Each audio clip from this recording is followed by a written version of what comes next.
Hello, hello, hello. Welcome to Serie A Transfer Roundup.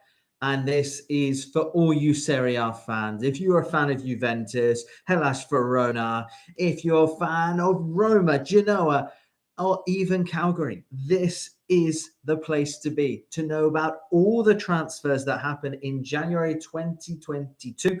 We're going to go through every single club right here for you today. So listen to me, listen up, because we're going to go through all of the clubs in Serie A that have made transfers or even haven't made transfers. But it's all about you guys getting in touch with me and telling me about the business that these clubs have made. Is it good business? Is it bad business? That's what I want to hear from all of you out there. So let's get started. Let's not waste any more time and get to our first club. Now, our first club is one that has had a very impressive season. I think you would agree with me. Atalanta, they have fallen away a little bit over the last, well, I'd say 5 or 6 games, but they're still in a very strong position and they are currently 5th. Now, of course, fixtures have just been played and there is another fixture to be played this evening, but they currently do sit 5th in the table. Now, if we look at some of the incomings, Jeremy Boga from Sassuolo is a really good buy for Atalanta as they push on to try and get Champions League football this season, which of course would be a huge achievement for the club. They also brought in a player from Parma on loan until the end of the season. And they had a couple of outgoings.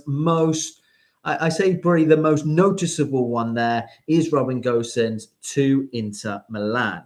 I do expect Atalanta to have a very good end of the season, of course, depending on injuries. But I think they made a very good addition to their squad despite losing Robin Gosens to Inter Milan. Right, let's move to a team mid-table at this time, and I reckon that's probably where they will stay, and that is Bologna. Bologna are a club that did lots of business over the transfer window. Looking here, about 4 players they brought in. No names necessarily that stand out to me, but I'm sure that these are players that Bologna are looking to make an impact on them. And like I said, I think they're mid-table at the moment. I don't expect them necessarily to go and push for the European places, although that would be amazing for Bologna. And I don't see them getting pulled into any relegation trouble or any relegation scrap in the coming months.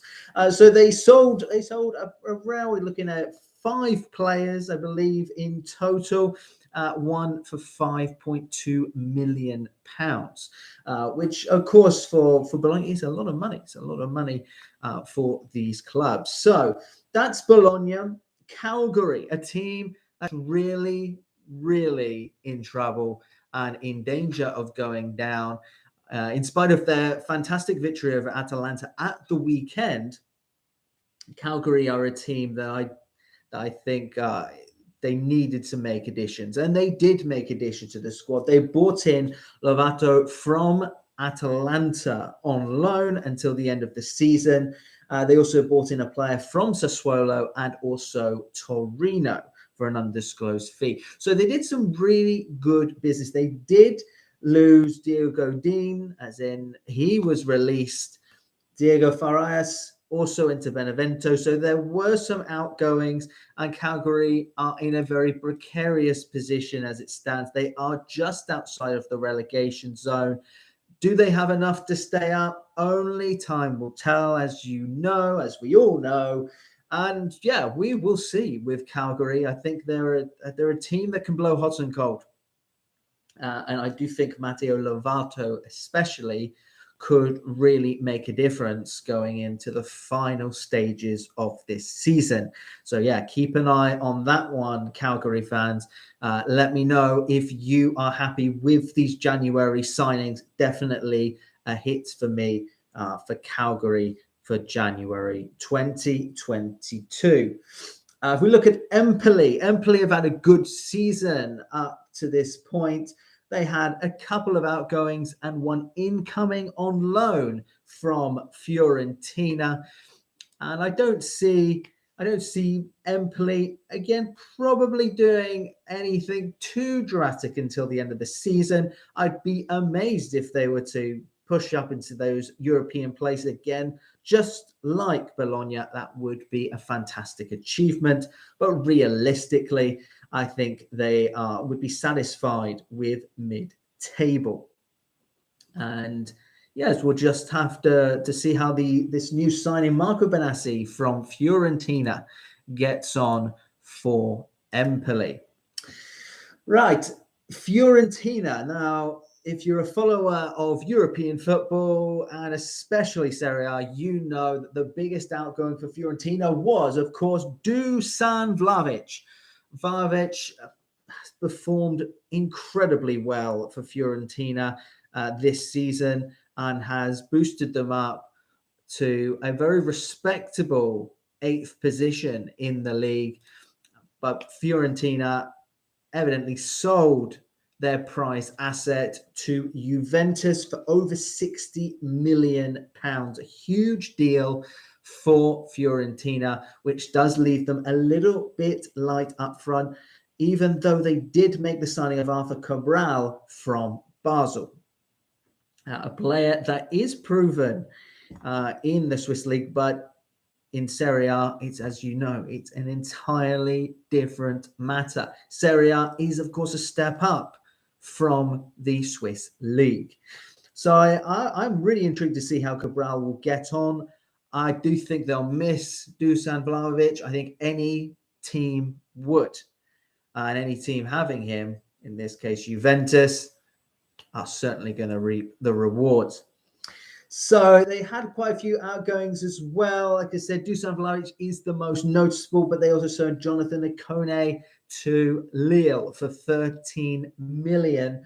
So you could say that Fiorentina are a little bit light in their squad, having sold 5 players during the window and only bringing in 2. So I think they've done some good business there.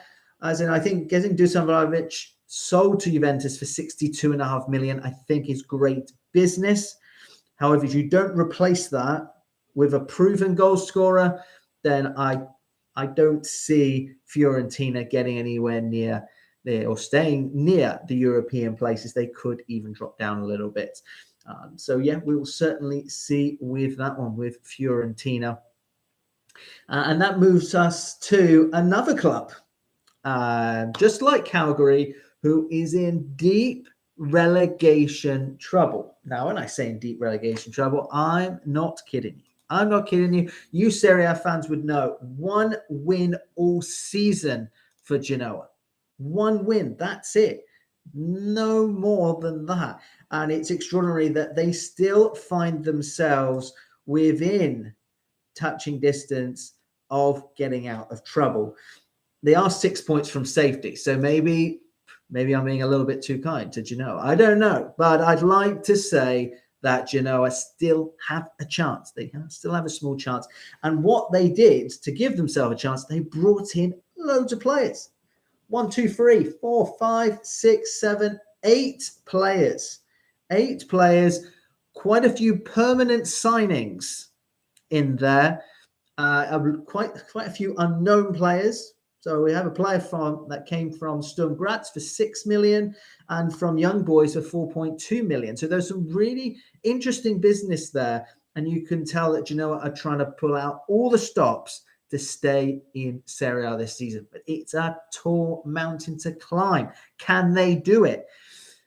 We will see. We will see. I think it's right on the border for me. I'm really not sure with them. They did sell plenty of players during the transfer window. Plenty of players went out on loan, and a couple also went on permanent deals. So I think Genoa is a club that they find themselves in a very precarious position, and I don't know. I just have an inkling that they might just get out of trouble. But that's if these new signings settle in quickly. because that's what it's all about. You get players in January, they need to settle quickly if you stand any chance of surviving, if you're in any sort of relegation battle. So that is Genoa. As we move down, of course, we're going in alphabetical. I have to say, Genoa have done some really good business. They did some really good business in January, and like I said, it's on the knife edge for me if they'll stay up. But still, good business. Hellas Verona is where we'll go to next. A team that is in the top half of the table, pretty stable at this point in time. So if we have a look at some of their incomings, free incomings for them, no noticeable names necessarily. They did bring De Pauli from Sampdoria on loan, and there were no outgoings that you would necessarily particularly recognize, even if you're a fan of Serie A. So Hellas Verona, I think, are in a really good position in 9th place. They're a club that I don't see dropping down the table. I think the only way is up for them. They could even get into those European places. Are these additions and departures enough for them to get into the Europa League places? I'm not so sure. They do have great quality in their side. On the day, they can give any team in Serie A run for their money. Now, that's, as it goes without saying, that Hellas Verona can pull off shock results. It can pull off excellent performances. But I just wonder if these additions will be enough for them to get a real European push to get into the Europa League, which, of course, would be fantastic for Verona. Inter Milan, the current leaders in Serie A, in my opinion, the favourites to retain the title, to retain the Scudetto. They made some additions from, like I said before, Atalanta's Robin Gosens when they're on loan, Felipe Caicedo from Genoa as well. A couple of outgoings as well, just to balance up the books of the players that, of course, they don't feel are required at this stage of the season. Inter Milan have quality all over the pitch, from Alexis Sanchez to Lautaro Martinez, Dan Danovic. They have it everywhere you look, and that's why I see them as favourites to retain the Scudetto. But a long way to go in this title race. It was really, really, really hotting up, especially with Inter Milan's loss to AC Milan on Saturday. But this, of course, as you know, is live transfer roundup. So this is all about the transfers. Robin Gosens, I think, will be a really good signing for Inter if he hits his straps, and I feel could be a player to give them the edge in matches going forward. Juventus. Now, we mentioned Juventus before. Of course, Dusan Vlahovic went there.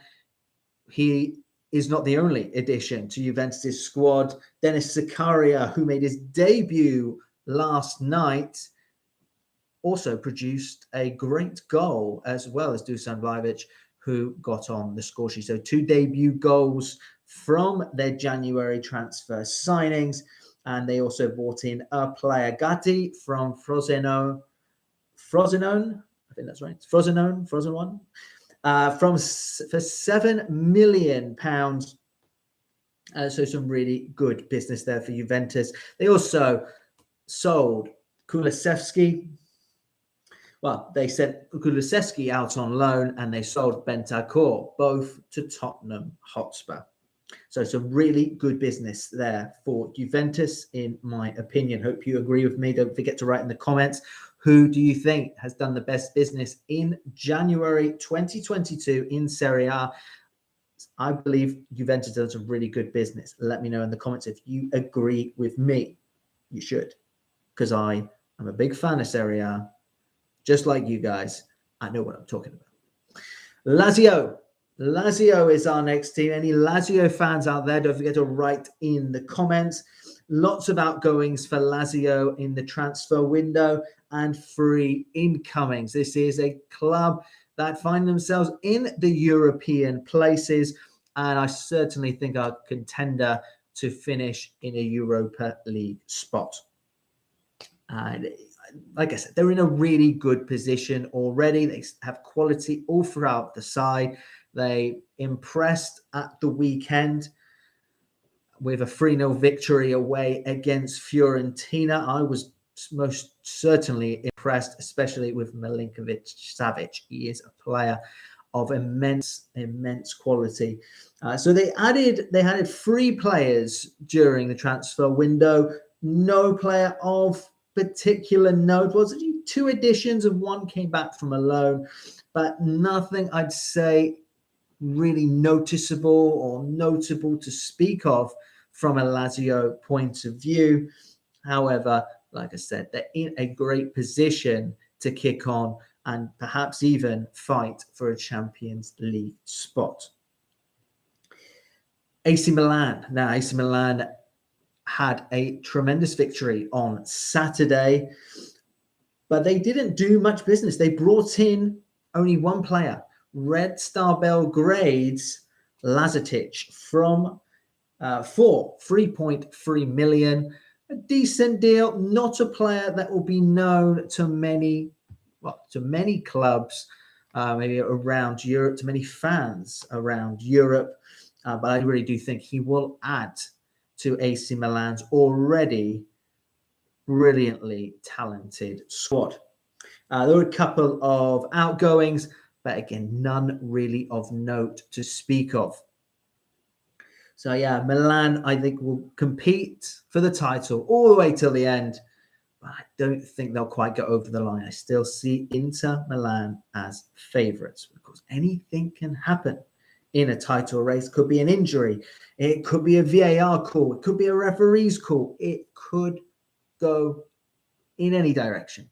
Napoli are still in it, for instance. And that's where we go next, is go to Napoli. And they didn't have any business except for Axel Tuanzebe from Manchester United on loan for the rest of the season. They will lose Lorenzo Insigne, their talisman, in July as he heads off to Toronto. A little bit of a surprise, this one, not one that I saw coming, but certainly a hefty pay package coming the way of Lorenzo Insigne. So yes, if we look at Napoli back in second position now, you cannot rule them out of the title race. They are firmly in there after Inter Milan's loss on Saturday. But otherwise, nothing more really to add about Napoli and their transfers. They do have Victor Osimhen back, which is a huge plus for them. Has been a massive hit since joining. And I do see Napoli also fighting with AC Milan till the end of the season with Inter to win the Scudetto. Who will it be? Write in the comments who you think that will be. Do you think Napoli have done good business? I think they brought in a centre-back, but maybe they needed a little bit more considering the strength of the other squads. But let's not undermine Napoli. They are also a quality side. But it could come down to who has the most quality in their squad. Not in their first 11, in their squad. So let's keep an eye on this one. Roma is where we go next. Jose Mourinho's side.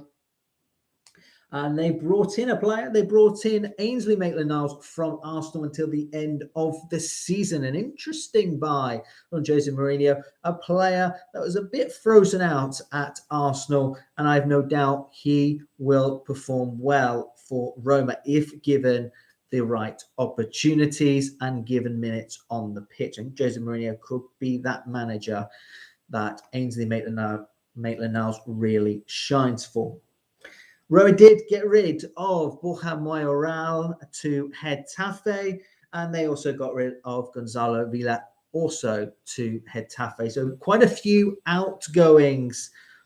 If you look at Roma, who are of course pushing for a European spot this season, and I think that's very much within their reach. So some decent business here. And we'll just have to wait and see how well Maitland-Niles fits in to Jose Mourinho's system. How is he going to link up with Tammy Abraham up front? That will be interesting. And see how the Roma squad really take to Maitland-Niles. But I said a lot has to happen. A lot has to happen from now until the end of the season. But I think Roma are in a pretty good position as it stands. And I do see them finishing in a Europa League spot. That's Roma for you. So Salernitana, poor Salernitana, still rock bottom of the league. It's like they've been there for ages. I don't know how long they've been there, but they've just had a disastrous season. They have more wins than Genoa. So they can take that as a positive. You Salernitana fans, take that as a positive. They at least have more wins than Genoa, but unfortunately they don't have the points. They are 10 points from safety, and it is an incredibly tall order, even with a game in hand tonight against relegation threatened Spezia. That is a fixture that is an absolute must-win for Salernitana, but you might already think it's too late for them. But anyway, let's look at their business. They've tried their utmost. They brought in Federico Fazio from Roma as centre-back. Salernitana concede far too many goals. And maybe he is the one to shore up that defence. They brought in Lys Mousset from Sheffield United, a player who has performed in the Premier League, and also a player that had scored in the Premier League. So there are glimmers of hope here for them. Will it be enough? I don't see it. I really don't see them getting out of the position that they're in. But I'd really like Salernitana to put up a fight until the end of the season, get a few more wins on the board, get some momentum going, and who knows, maybe they won't be so cut adrift in a couple of months' time. But I do think it's a little bit of a stretch for Salernitana to get out of relegation trouble. Nevertheless, I think they did some really good business here.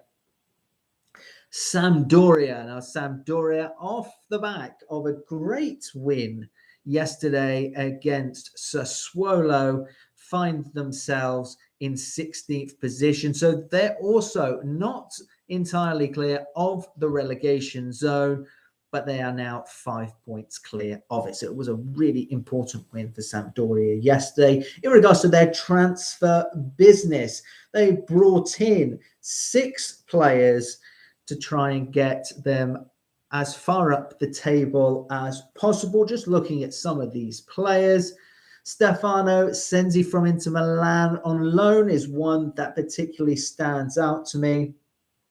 And Andrea Conti from AC Milan for an undisclosed fee, I think will be in the first team picture in Sampdoria. There are a couple of outgoings as well for them. And I don't think Sampdoria are going to find themselves in the relegation zone this season. I do think they have a good enough squad to get clear of it. That's Sampdoria, some good business from them. Sassuolo. I said they're on the end of a hammering from Sampdoria on Sunday. But if you look at their league position, they're pretty well placed in 12th position on 29 points as I'm speaking. And they brought in a couple of players. They sold, of course, Jeremy Boga to Atalanta, and a good piece of business really there for them. Bring some money in. They didn't make any permanent signings, but they did make one from Rosenborg and Roma on loan. So 2 signings in and 5 out for Sassuolo. And I think where they are at the moment, I think is very much where they'll stay. If anything, they might even push a little bit higher. So again, some good business there of Selimi Jeremy, who was a good player for them, but he has moved on now to Atalanta for a very very hefty fee of £18.5 million. Spezia is where we'll go next. A club, another one that is at the wrong end of the table, 7 points clear of the relegation zone. Made no signings at all. They didn't sell any players. They didn't show any player the door. This might come as a surprise to Spezia fans that no business was done considering their league position. This might come back to bite them. I don't know whether they should have made a couple of additions to their squad considering their position. Of course, finances are tight these days, so maybe that has played a part in their decision making. But I do wonder about Spezia with no business done during the transfer window, if that's going to be a little bit detrimental to their league position in a few months' time. They did lose on Sunday to Napoli. Oh, no, sorry, that was Venezia. Venezia lost to Napoli. Spezia play this evening against Salernitana. And that a victory would go a very long way for Spezia, because I'm sure there were some questions about their January business when the window closed. Torino is where we're going next. Just going back to Spezia, I don't know if they've done the best business here. Again, don't know if it's financially based on these, if it's financial reasons, but I do worry about them, to be honest, with this season, with this final stage of the season, and the final matches. We're looking at 17 matches now. We're looking at a lot less than that. I'm thinking about the Premier League. We're looking at 15 matches. So not many matches to go. Points on the board are what matters. Quality in your side and goals in the back of the net and keeping them out your net is what matters. So we will see with Spezia. Torino, 3 incomings for them, 3 outgoings. So these, again, the incomings are not necessarily players. One, Mohamed Flores from Lazio. I think he's a good piece of business for Torino. I do see him starting matches for them. I think that Torino are in a very good place, in 10th position, especially of having a really poor start to the season. They've really picked up their form. So some decent business, good business there for Torino. Certainly a hit from me. Udinese is where we're going to go next. They brought in Pablo Mari from Arsenal. Pablo Mari never seems to get a chance at Arsenal. He's always out on loan these days. Pablo Mari, good signing, very good signing for Udinese. And I think he'll slot into that defense very nicely indeed. They find themselves in mid-table, and I'd be amazed if they got dragged into any relegation battle at all. They did get rid of a couple of players, a couple of released players, and one sold to Watford, Samir, on an undisclosed fee.